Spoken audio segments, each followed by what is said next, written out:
Jesus did not look for the fame comes through him.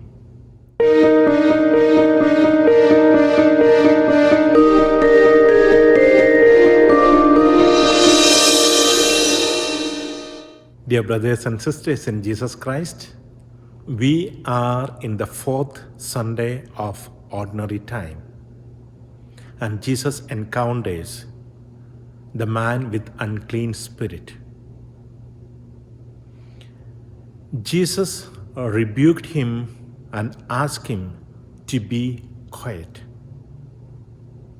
Even though the unclean spirit tried to say that you are the Son of God, he was trying to reveal Jesus to the public.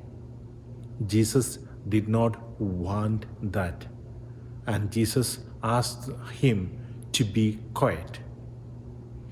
In the second temptation of Jesus, the Satan asked him to jump from the cliff of the temple so that the people will see and they will say, "Wow, this is the Son of God."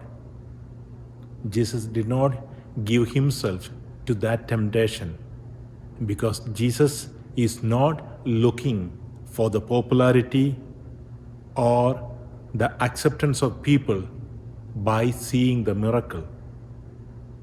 Because popularity will always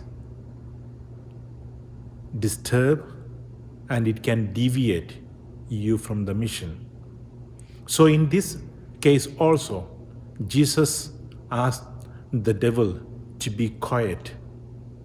Even though the devil acknowledges you have the power to destroy us, Jesus rebuked him, but Jesus did not look for the fame comes through him. You know, when Jesus multiplied the bread for 5,000 people, after that, so many people were looking for Jesus. And Jesus said, they were looking for me, not because they want to fill themselves with the Spirit of God, but because they were filled their stomach. So my dear friends, our focus is not looking for the name or fame, but it should be to do the will of God, to give all glory to God. Then God will reward us and God will give us eternal life. That's what Jesus said. When you do some good things, even your left hand should not know what your right hand is doing. So let us do all our mission, all our good works with only one intention, to do the will of God, so that the God who sees all our intentions, all our works may reward us. May God bless you.